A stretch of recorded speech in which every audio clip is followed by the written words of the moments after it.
Hello दोस्तों, आज की कहानी है एक रखैल की। वक्त कितनी जल्दी बीतता है इसका पता ही नहीं चलता। आज करीब 2 साल हो गए कि हम कमला मौसी के यहाँ किराए पर रह रहे हैं। कोलकाता शहर से थोड़ी ही दूर खरदार टाउन है। वहाँ पर मैं और मेरे पति अनिमेष ने इनके मकान का ऊपरी मंजिल किराए पर लिया था। शुरू में तो अनिमेष दलाल के साथ आकर कमला मौसी से बात कर गए थे कि उन्हें मकान किराए पर लेना है, और जिस दिन वह मेरे साथ इस मकान पर शिफ्ट हुए उसी दिन न जाने क्यों कमला मौसी ने हमें दोनों को एक साथ देखा और उसके बाद उनकी भवें सिकुड़ गई। इसका कारण मुझे 2 महीनों के अंदर ही पता चल गया, और गौर करने वाली बात यह है कि यह बात मुझे खुद कमला मौसी ने ही बताई थी, क्योंकि इन 2 महीनों के अंदर ही मुझे उनसे खुले मिलने और उनके काफ़ी करीब आने का एक बहुत बढ़िया मौका मिल गया था। अब यह संजोग की बात है कि हमारे कमला मौसी के मकान में शिफ्ट होने के कुछ ही हफ्तों बाद कमला मौसी बाथरूम में फिसल कर गिर गए। उनके हाथ में काफ़ी चोट आई थी। मकान के किराए के अलावा उनकी आमदनी का सबसे बड़ा जरिया था उनके स्वर्गीय पति की दुकान। यह दुकान वैसे तो सामग्री की दुकान थी, जहाँ पर धूप, अगरबत्ती, मोमबत्ती, बताशा आदि इत्यादि मिला ही करते थे, और इसके साथ आमदनी बढ़ाने के लिए कमला मौसी आजकल थोड़ा बहुत स्टेशनरी का सामान जैसे कि बच्चों की कॉपी, किताबें, पेंसिल, पेन वगैरह यह सब भी रखने लगती थी। उस दुकान को अकेला संभाला करती थी, लेकिन हाथ में चोट की वजह से अब उन्हें एक सहारे की ज़रूरत पड़ने लगी।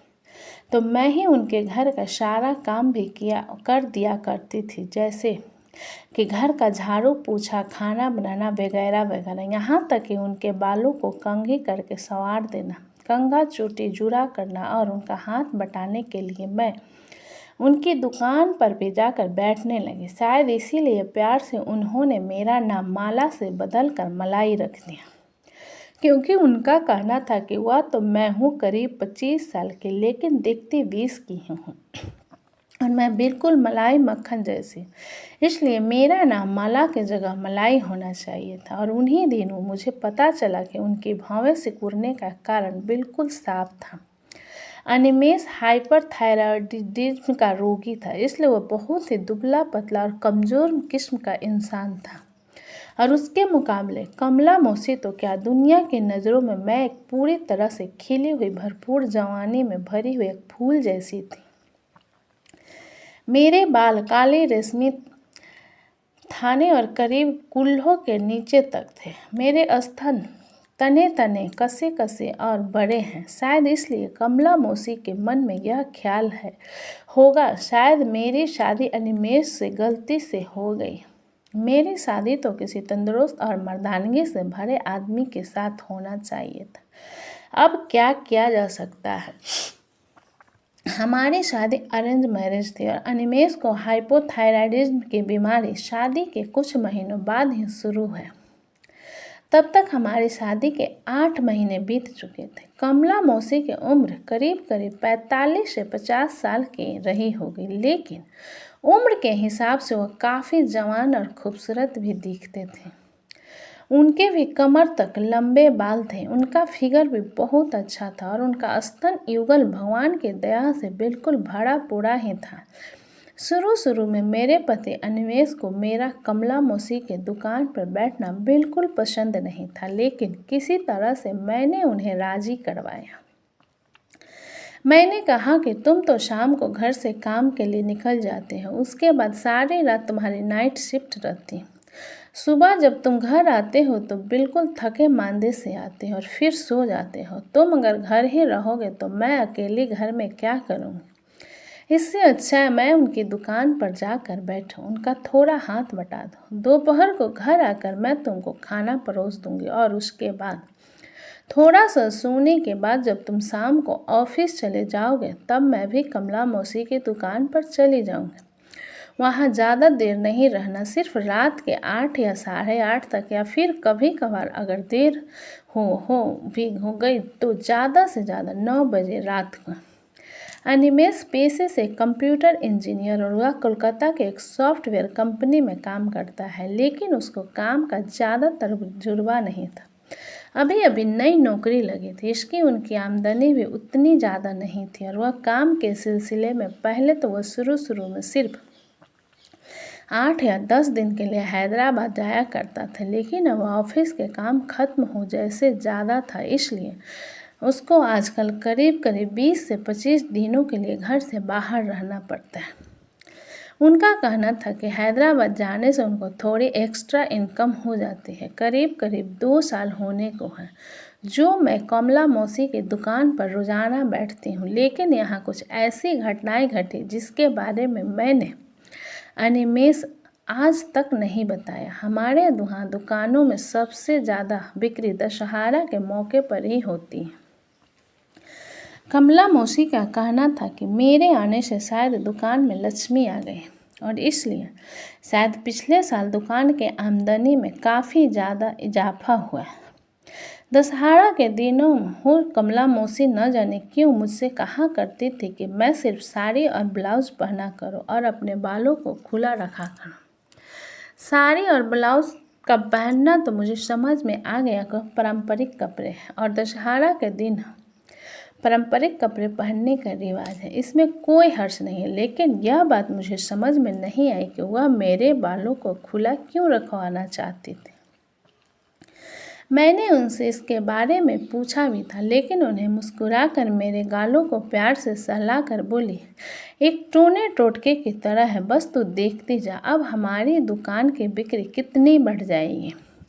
और बड़े ही आश्चर्य की बात है कि उस दिन दुकान पर इतनी भीड़ हुई, कितना अच्छा बिक्री बटा हुआ कि मैं पूरे दिन बहुत ही व्यस्त थी और दिन खत्म होते होते मैं थक कर चूर हो गई थी और पूरा बदन मानो ऐंठ रहा था। कमला मौसी मेरे पास आए और बोली, देखना आज हमारी दुकान पर कितने ग्राहक आए हुए थे, सबने कितना कुछ खरीद लिया। मैंने ताज्जुब भरी निगाहों से उनकी तरफ देखा और पूछी, पर मौसी ऐसा कैसे हुआ? मैं जैसा कहती हूँ अगर तू वैसा ही करेगी, मेरी अगर बात मान कर चलोगी तो यकीन मान तेरा भला ही होगा, तू ऐस करेगी, मैं हूँ ना तेरी कमला मौसी। यह कहकर कमला मौसी ने मुझे प्यार से चूमा और फिर फ्रिज में से एक बियर का बोतल और एक टैबलेट निकाल कर उन्होंने मुझे दी। मैंने पूछा, यह क्या है मौसी? तो उन्होंने जवाब दिया, बियर। बियर तेरी थकान दूर कर देगा, नींद अच्छी आएगी और यह टैबलेट बदन में जो ऐंठन पैदा हो रही है उसको दूर करेगा। आज तूने काफ़ी मेहनत की है, अगले कई दिनों तक दुकान पर इसी तरह की भीड़ लगी रहेगी, इसलिए तुझे और मुझे दोनों को काफ़ी काम करना पड़ेगा। यह देखना, मैं भी यह टैबलेट ले रही हूँ और बियर भी पी रही हूँ, लेकिन अगर अनिमेष को पता चला तो उसे हर बात तो बताने की क्या ज़रूरत है, वह तो वैसे भी हैदराबाद गया हुआ है। दशहरे का त्यौहार खत्म होने के हफ्ते भर बाद ही लौटेगा। मैं जैसा कहती हूँ अगर तू वैसा ही करेगी, मेरी अगर बात मान कर चलेगी तो यकीन मान तेरा भला ही होगा, तू ऐस करेगी, मैं हूँ ना तेरी मौसी, इधर तेरा ख्याल तो मुझे ही रखना है ना। दशहरा खत्म होने के बाद यह रिवाज है कि बड़े छोटे को तोहफे दिया करते हैं। न जाने क्यों मेरे मन में भी इस बार उत्सुकता थी कि मैंने तो कमला मौसी की इतनी मदद की, क्या हुआ मुझे कोई तोहफा नहीं देगी? और इसी तोहफे ने मुझे और ज़्यादा अचरज में डाल दिया। विजयादशमी के एक दिन बाद कमला मौसी मेरे कमरे में आई। उनके हाथ में एक बड़ा शतवेला था और चेहरे पर एक बड़ी सी मुस्कान खिली हुई थी। रीति रिवाज के अनुसार मैंने उनके पैर छुए, उन्होंने मुझे गले से लगाया, लेकिन इस बार एक अजीब सी बात हुई। वैसे तो वह मुझे सिर्फ गालों पर चूमा करती थी, लेकिन इस बार उन्होंने मेरे माथों और होठों को भी चूमा। फिर वो अपने बड़े से पहले से ही एक एक करके मेरे लिए कई सारे पॉकेट निकालती गई।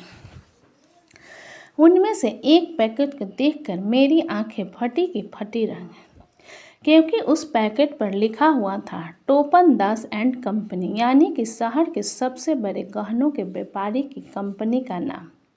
मेरा दिल जोर जोर से धड़कने लगा था और जल्दी ही धड़कने का कारण भी साफ हो गया था, क्योंकि उस थैले में से एक गहनों का बक्सा निकला जिसमें गहनों का सेट था। एक सुंदर सा नेकलेस, एक जोड़ी मोटे मोटे कंगन और 2 बड़े बड़े झुमके। फिर उन्होंने दूसरा पैकेट निकाला। उस पैकेट पर लिखा हुआ था निर्मला गिफ्ट शॉप। उसमें से भी उन्होंने गहने निकाले, लेकिन वह इमिटेशन वाले गहने के नकली गहने थे। छोटे छोटे ढेर सारे कानों के टॉप्स, 5-6 कई तरह के नेकलेस और 3-4 फैंसी चूड़ियों का सेट। उसके बाद उन्होंने एक और पैकेट निकाला और वह पैकेट था सिमरन टेलर्स का। उनका अगला पैकेट एक साड़ियों की दुकान का था और फिर उन्होंने एक और पैकेट निकाला जिस पर लिखा हुआ था अनादि दास। अनादि दास वाले पैकेट में न जाने क्यों कमला मौसी ने मेरे लिए 2 बहुत ही महंगी टी-शर्ट और जीन्स लाई थी। सिमरन टेलर्स के पैकेट में मेरे लिए कई तरह के ब्लाउज थे और साड़ियों के कंपनी वाले पैकेट में मेरे लिए रंग बिरंगी साड़ियाँ रखी हुई। मैं इतने सारे तो फिर देखकर फूली न समाई, लेकिन मेरे को पसीना छूट रहा था, क्योंकि टोपन दास की दुकान से ली हुई गहने काफ़ी महंगे थे और वजनी थे। यह कम से कम 2 लाख से कम नहीं होंगे। इतने सारे तोहफे देखकर मेरी आंखों में आंसू आ गए, खुशी के आंसू, और मैं रो पड़ी। और फिर मैंने सिसकते हुए कमला मौसी से पूछा, मौसी जी, इतने महंगे तोहफे की क्या ज़रूरत थी? कमला मौसी ने मुझे सांत्वना देने के लिए अपनी बाहों में भर लिया और मैं उनसे लिपट कर सिसकने लगी। और फिर उन्होंने अपना तकिया कलाम दोहराया, ज़रूरत थी मेरी बच्ची, ज़रूरत थी। तूने साल भर मेरी दुकान में काम किया, पर मैंने तुमको कोई तनख्वाह नहीं दी। लेकिन मौसी, मैंने आपका हाथ पैसों के लिए थोड़ी न बटाया। मैं जानती हूँ तू मेरी दुकान में इसलिए बैठा करती है क्योंकि तुझे बहुत अकेलापन महसूस होता है। मुझे इस बात का इल्म है। तू सिर्फ अपना ध्यान बांटना चाहती और बुरा न मानना, तू जैसी फूल सी बच्ची को एक अच्छे पति की ज़रूरत है जो कि तेरा काम वासना को भी पूरी कर सके। और मैं यह अच्छी तरह जानती हूँ कि तेरा पति चाहते हुए भी ऐसा नहीं कर सकता। अब मुझसे रहा नहीं गया। उन्होंने अब तक जो भी कहा था बिल्कुल सच था। मैं कमला मौसी से लिपट कर फूट फूट कर रोने लगी। कमला मौसी ने मुझे प्यार तो चलाते हुए कहा, तू मेरी बच्ची है, तू मेरी जिम्मेदारी है, ऐसा मैं मानती हूँ, इसलिए तू चिंता मत कर। आजकल तो तेरा पति 15-15 या 20-20 दिनों के लिए घर से बाहर ही रहता है। यह तो तेरे खेलने कूदने के दिन है। तू क्या अपनी जवानी को ऐसे ही पड़े पड़े सूखने देगी? यह मुझे मंजूर नहीं। तू चिंता मत कर, मैं हूँ ना तेरी मौसी। बस एक बात का ध्यान रखना, मैं जैसा कहती हूँ अगर तू वैसा ही करेगी, मेरी अगर बात मान कर चलेगी तो यकीन मान तेरा भला ही होगा। तू ऐस करेगी, मैं हूँ ना तेरी कमला मौसी। दुनिया के हिसाब से अगर साल के 12 महीने हैं तो हमारे देश में साल के 12 महीनों में 30 त्यौहार हैं। कमला मौसी ने जो मुझे ब्लाउज बना कर दिए थे वह काफ़ी कटे कटे और खुले हुए से थे। उन्हें पहनने से पीठ का पूरा हिस्सा लगभग खुला ही रहता था और सामने का कट भी काफ़ी निकला था। सारे के सारे ब्लाउज इतने कटे खुले हुए थे कि मैं अगर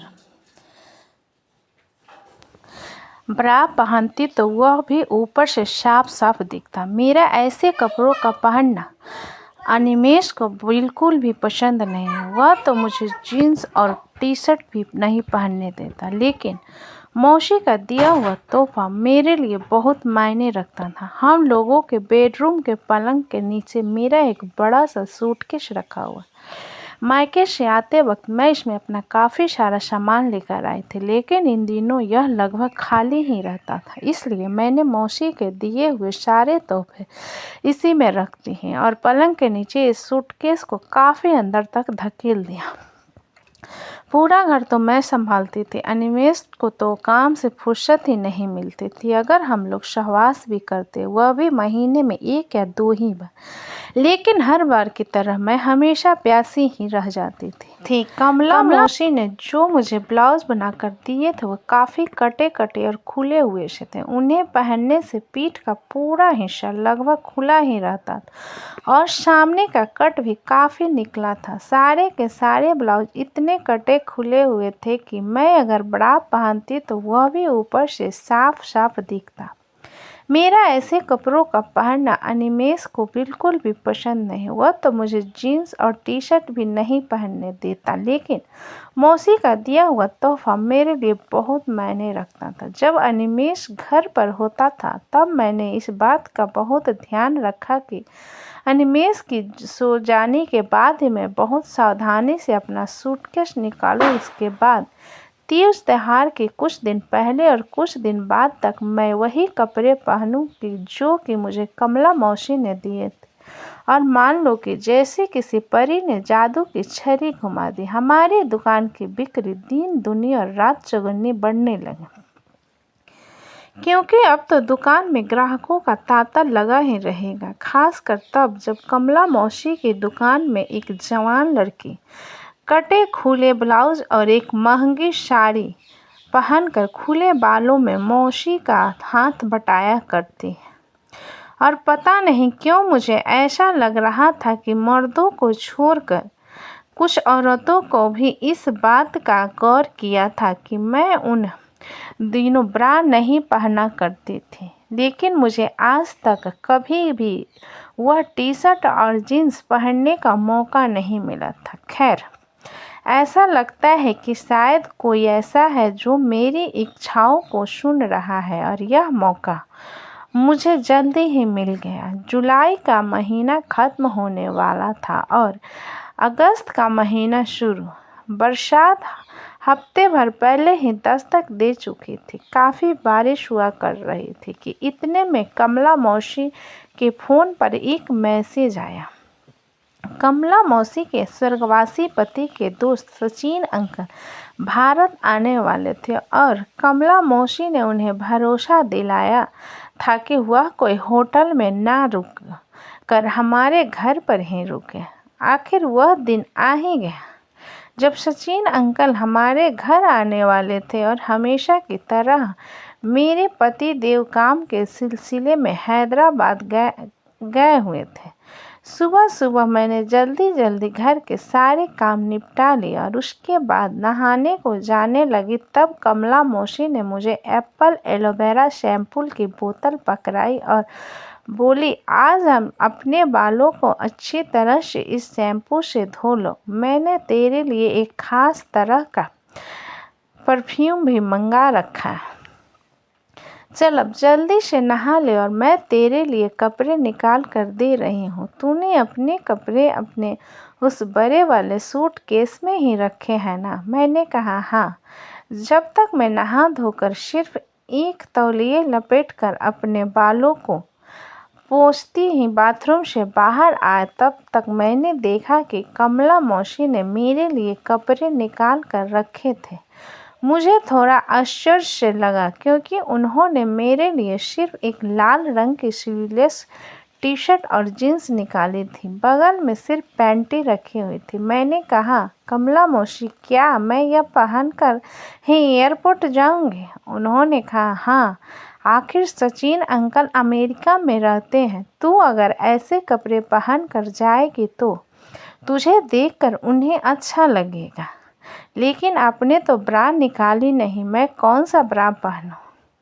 ब्रा पहनने की कोई ज़रूरत नहीं है। वैसे भी तू 25 साल की है, लेकिन जगती 20 की है।